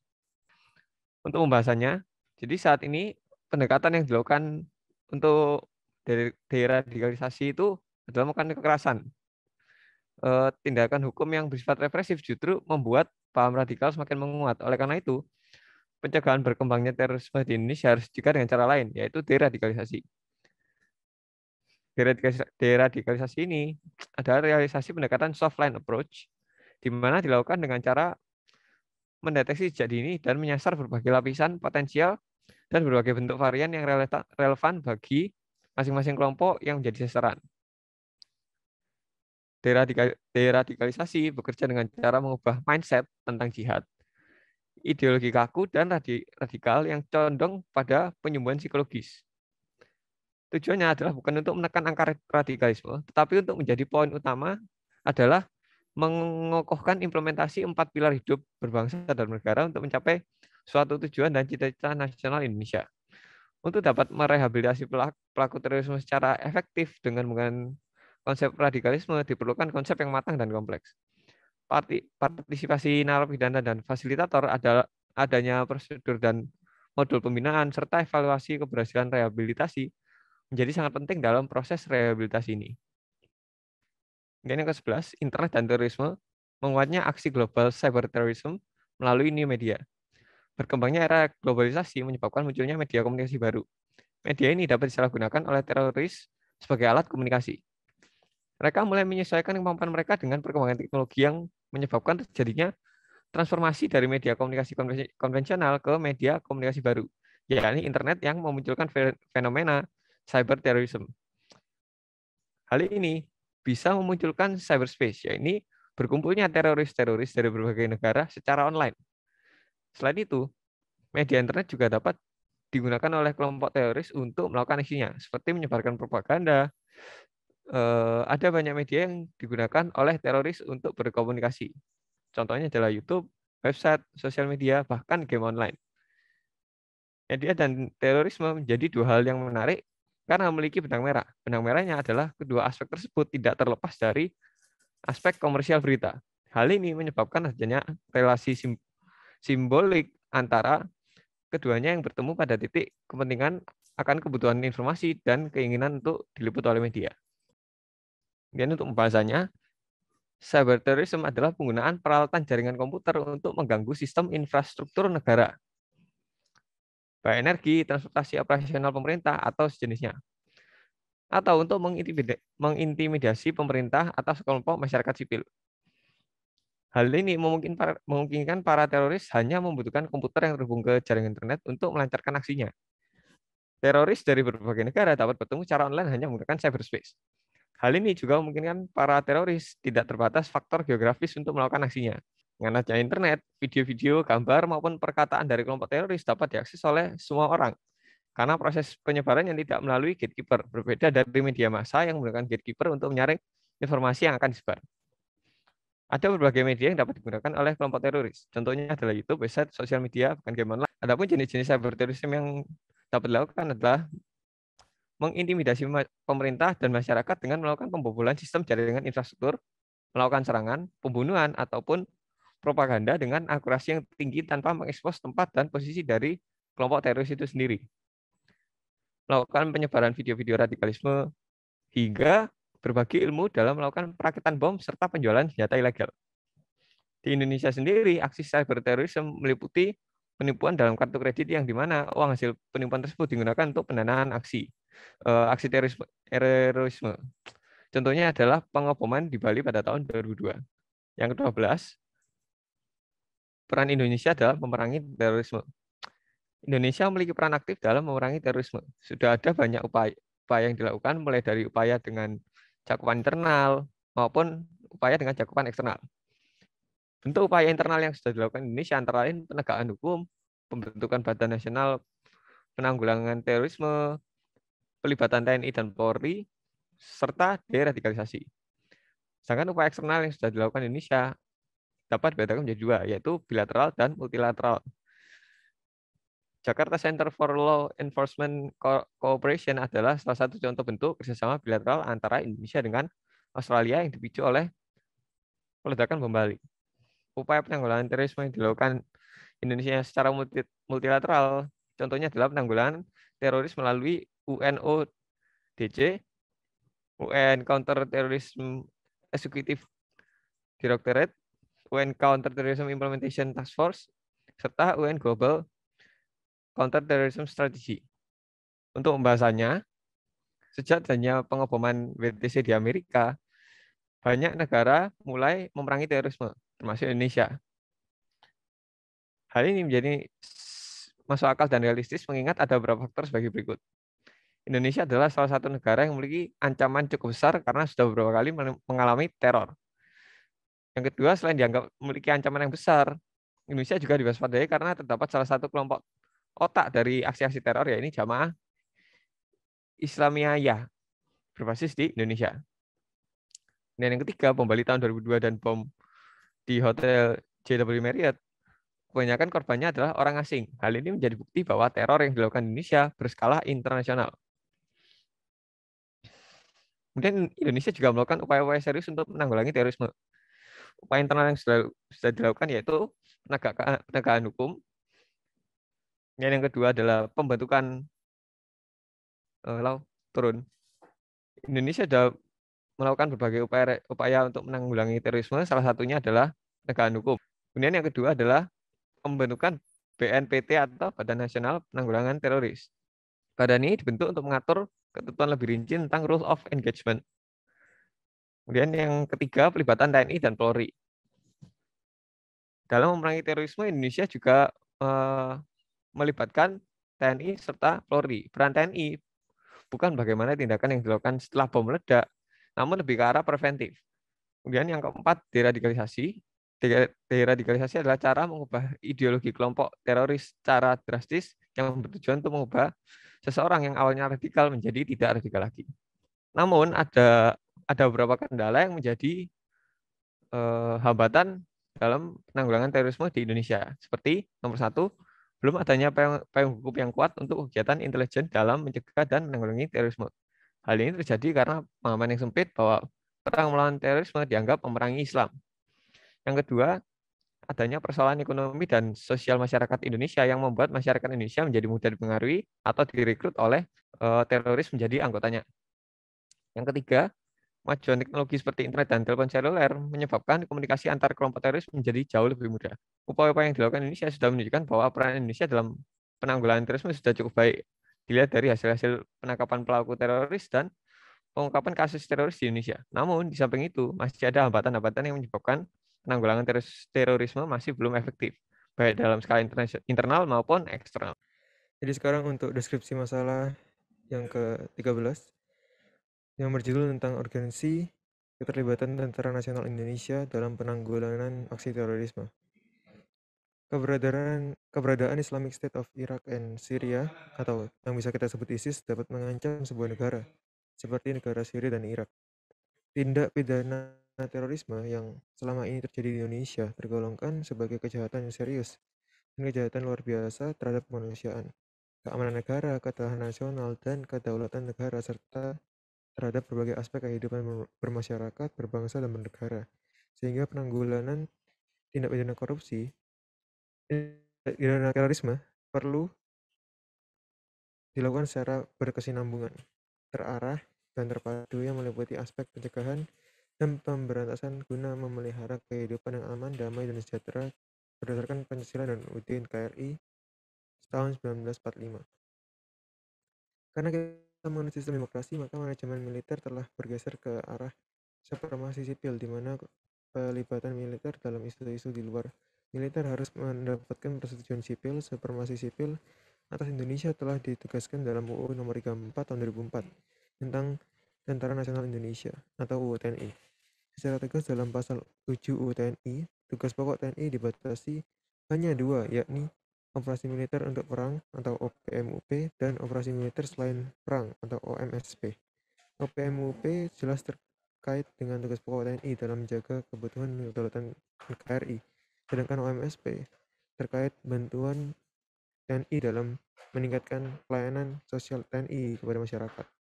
Jadi pembahasan untuk jurnal urgensi keterlibatan TNI dalam penanggulangan aksi terorisme ini adalah menurut saya kekuatan militer sangat wajar dan harus semestinya dilibatkan dalam upaya penanggulangan terorisme, baik ditinjau dari aspek teknis, kemampuan legal maupun politis.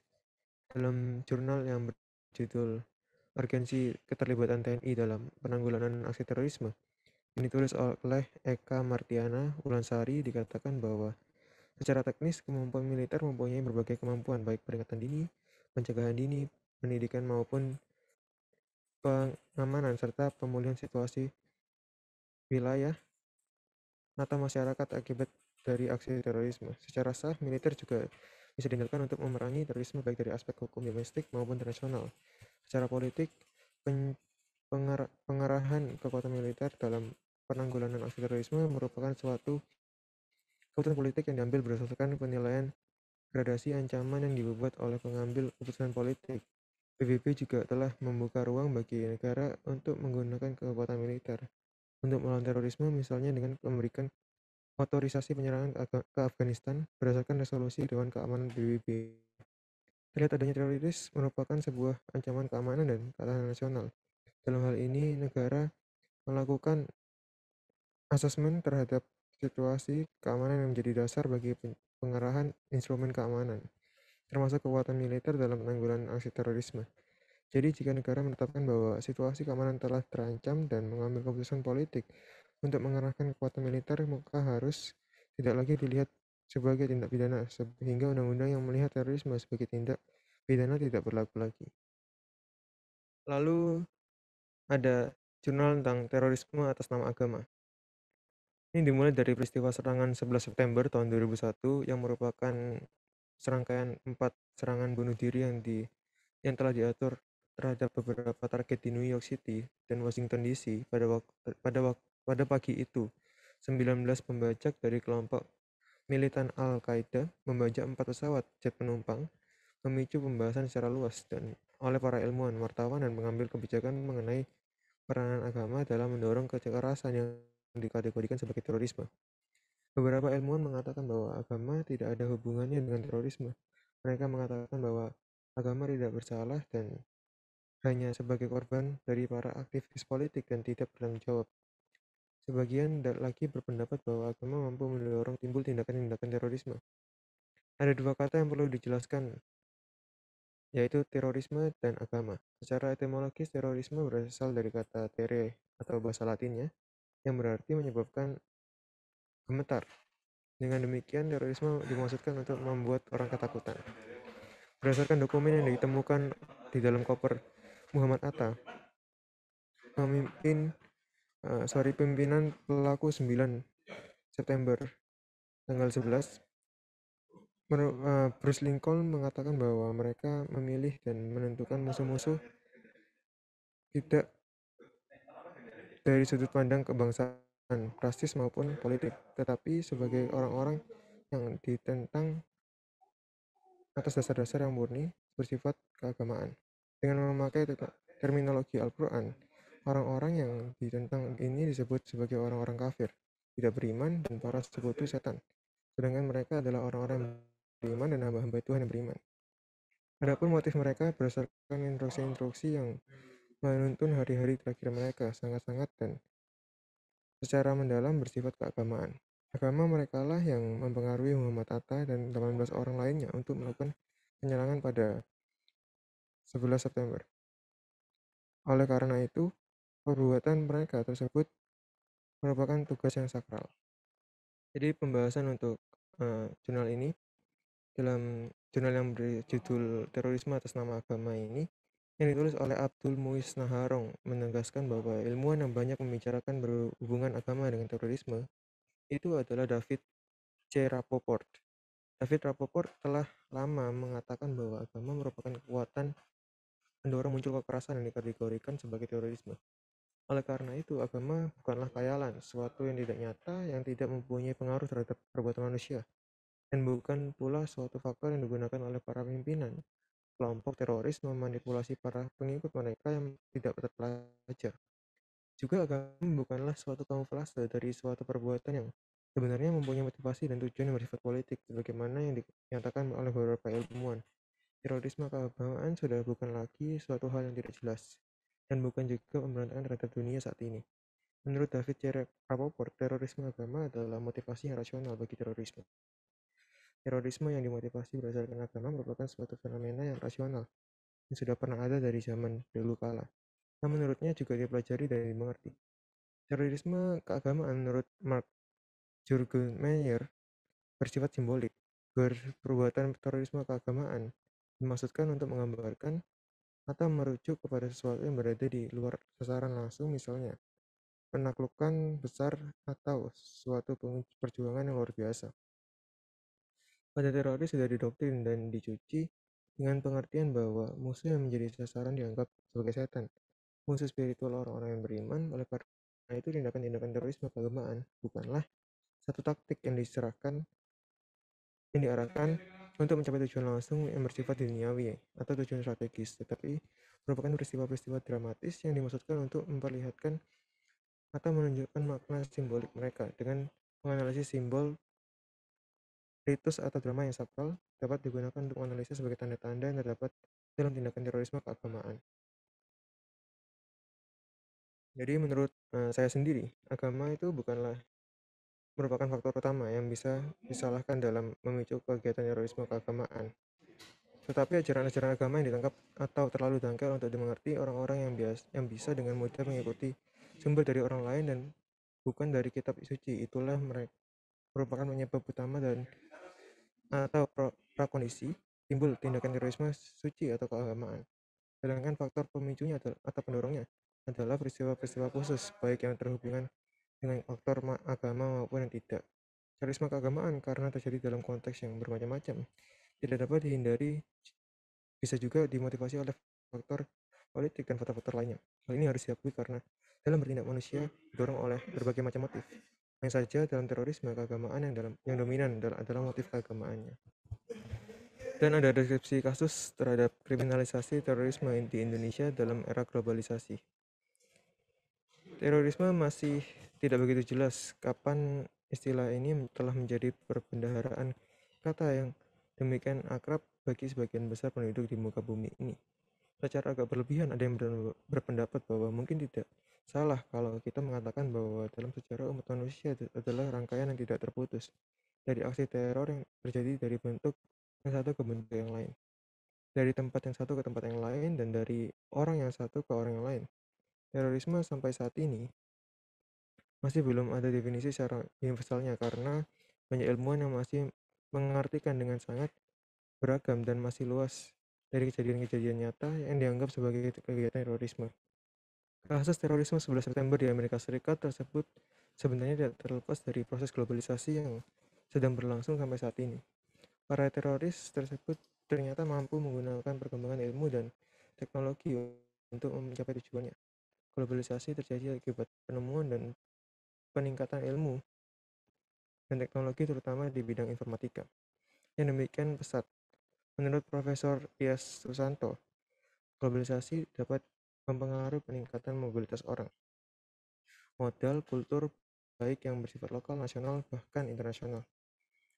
Istilah globalisasi seringkali dapat disalahartikan seolah-olah hanya berkaitan dengan masalah perekonomian yang melibatkan persoalan-persoalan hubungan global. Namun tidak demikian bagi Giddens.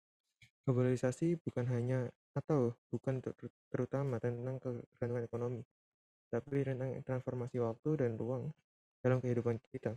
Peristiwa di tempat yang jauh, entah yang berkaitan dengan ekonomi atau tidak, mempengaruhi kita secara lebih langsung dan segera dan pada yang pernah terjadi sebelumnya. Sebaliknya, keputusan yang kita ambil sebagai individu seringkali memiliki implikasi global.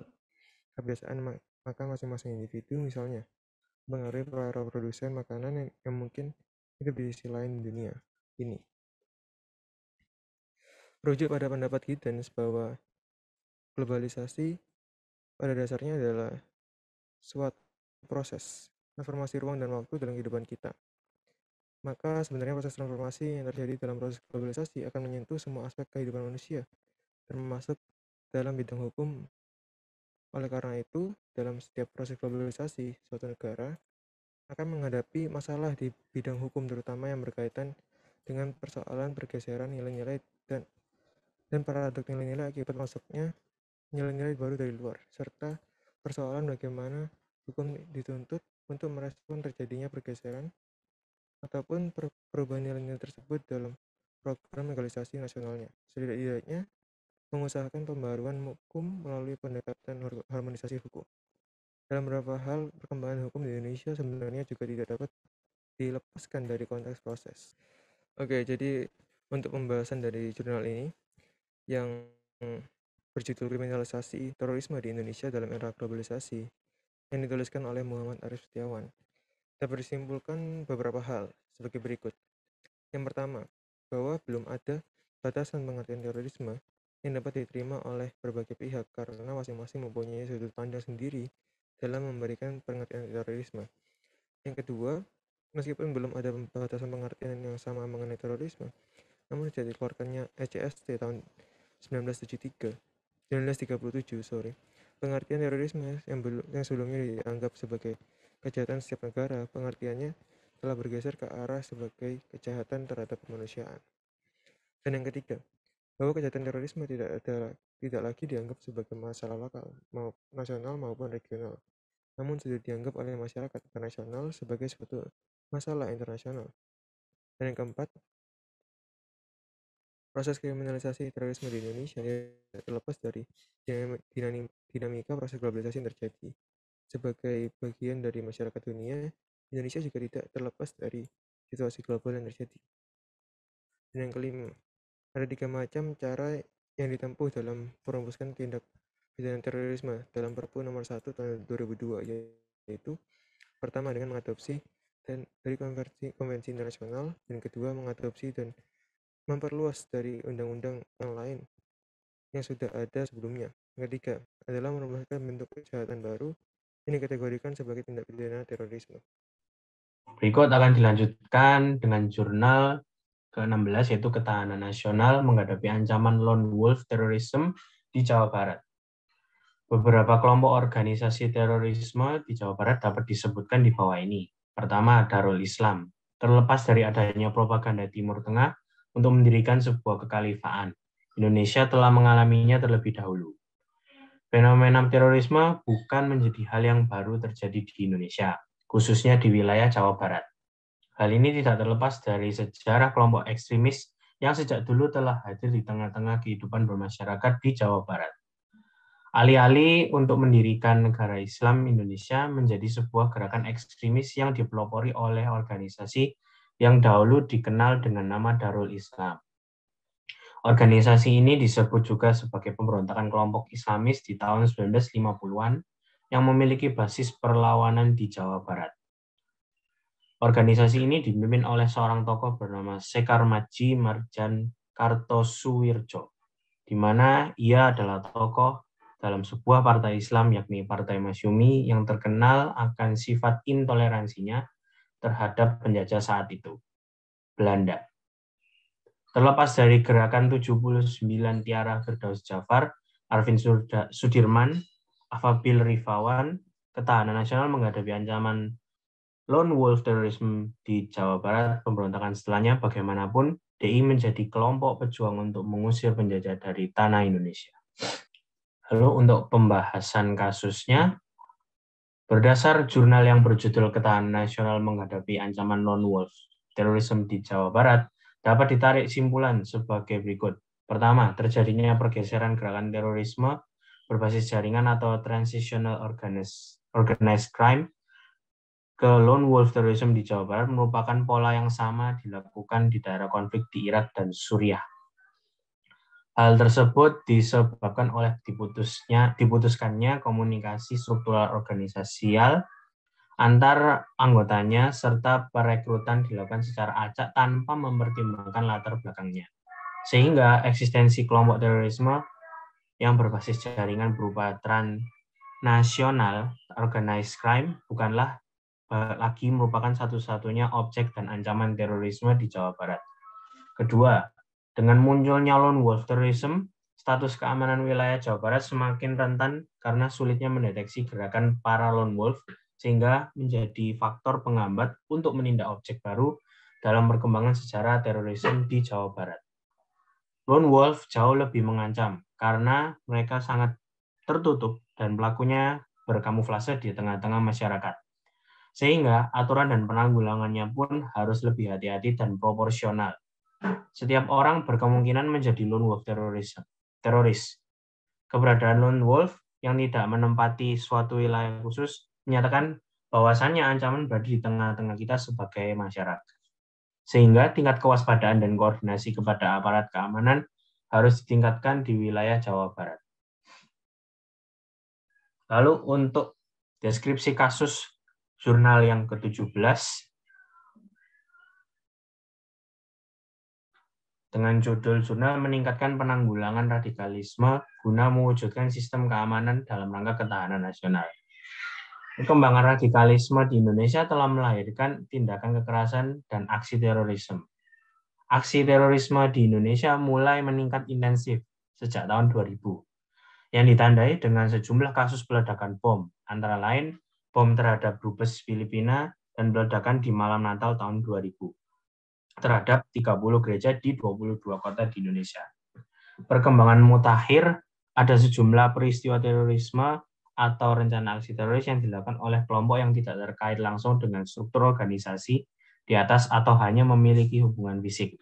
Namun, mereka melakukan kajian-kajian keagamaan sendiri, berlatih kemampuan militer, termasuk bom bunuh diri, dan merencanakan serta melaksanakan aksi teror secara perorangan. Sejak tahun 2000 sudah hampir 1.000 orang anggota jaringan radikal telah ditangkap dan sekitar 800 orang lebih diproses hukum.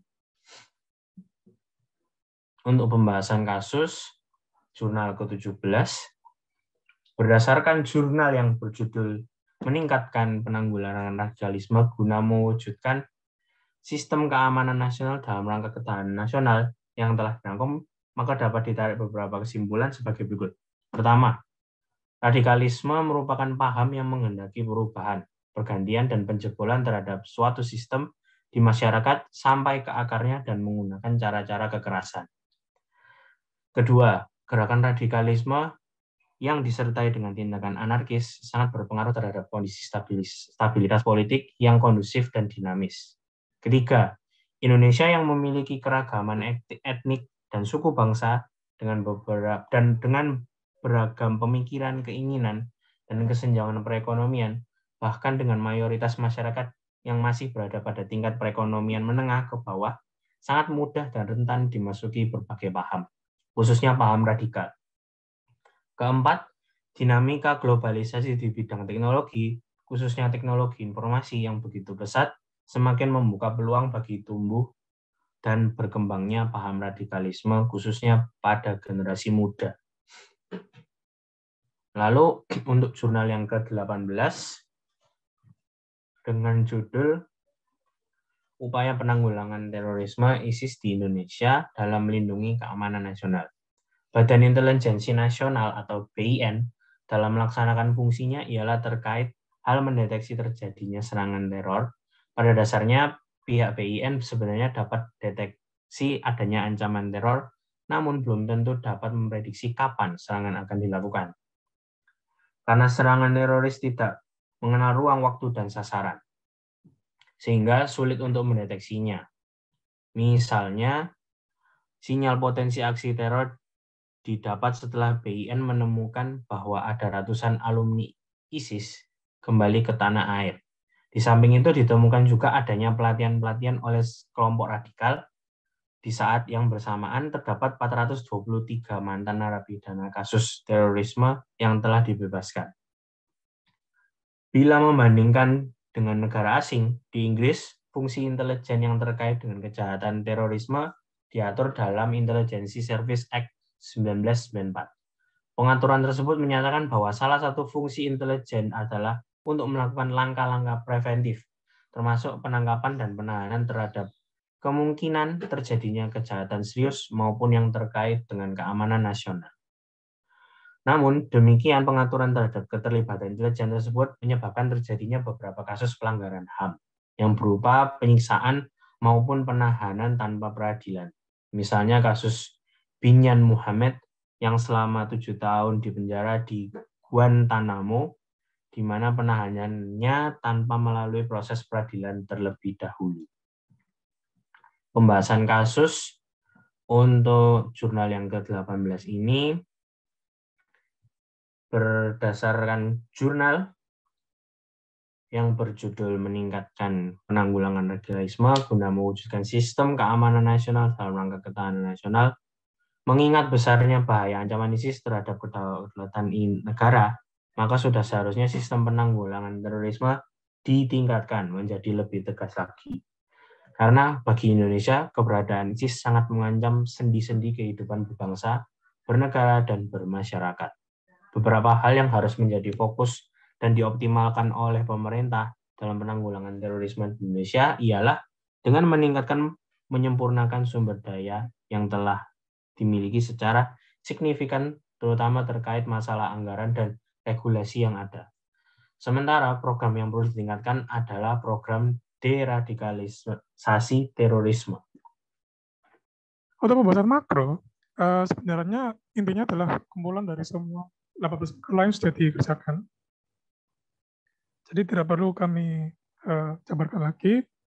Mungkin apabila ingin melihat lebih lanjut, bisa di-pause videonya untuk melihatnya. Untuk bab 5, bab terakhir penutup. Kesimpulannya, terorisme adalah suatu perbuatan yang menggunakan kekerasan atau ancaman. Kekerasan yang menimbulkan suasana teror atau rasa takut secara meluas yang dapat menimbulkan korban yang bersifat massal dan atau menimbulkan kerusakan atau kehancuran terhadap objek, aktivitas yang strategis untuk lingkungan hidup, fasilitas publik atau fasilitas internasional dengan motif ideologi, politik atau gangguan keamanan. Dampak yang bisa ditimbulkan dari tindakan terorisme dapat dibagi menjadi 4. Dampak psikologis, ekonomis, disintegrasi, dan kekosongan-kekuasaan. Untuk dampak psikologis, masyarakat akan senantiasa selalu dihantui ketakutan akan terorisme. Karena terorisme selalu dilibatkan tindakan terorisme ini dapat menyebabkan krisis terhadap kondisi ekonomi negara tempat jadinya aksi terorisme tersebut, serta dapat memulihkan roda perekonomian dunia. Stabilitas politik dan keamanan yang pada gilirannya akan menghambatkan cara pembangunan nasional. Ketahanan nasional sendiri merupakan suatu amanat yang wajib diperjuangkan bersama-sama oleh tiap komponen bangsa, sesuai dengan keahlian serta kapasitas masing-masing, karena ketahanan nasional bukan cuma perkara ketentaraan, melainkan pula terpaut dengan perkara lain semacam persoalan agama, budaya, ekonomi, politik, serta lain sebagainya. Untuk bangsa Indonesia yang terdiri atas berbagai rupa suku bangsa serta adat istiadat, ketahanan nasional butuh dimengerti secara baik dan terpadu, untuk kemudian diwujudkan secara nyata dalam kehidupan masyarakat. Dari 18 kasus yang telah diuraikan sebelumnya, tingginya diversitas dalam bangsa Indonesia ini dapat menyebabkan meningkatnya peluang terjadi tindakan terorisme, dikarenakan banyak perbedaan yang ada dalam masyarakatnya. Untuk mencegah hal tersebut, diperlukan ketahanan nasional yang dilaksanakan dengan baik oleh tiap komponen bangsa yang ada. Ketika ketahanan nasional dapat dilaksanakan dengan baik, maka terwujudnya kesejahteraan dan kemakmuran, terselenggaranya pertahanan serta keamanan, terwujudnya keadilan hukum dan keadilan sosial, dan juga adanya peluang rakyat yang mengaktualisasi diri serta kelangsungan hidup bangsa dapat terjadi, sehingga dapat mengecilkan peluang hingga mencegah terjadinya aksi terorisme. Oke, jadi saran dari kelompok kami, yaitu berdasarkan dari uraian kasus di atas yang telah dibahas, penulis memberikan saran agar hendaknya pemerintah melakukan edukasi lagi kepada masyarakat terhadap pentingnya ketahanan nasional.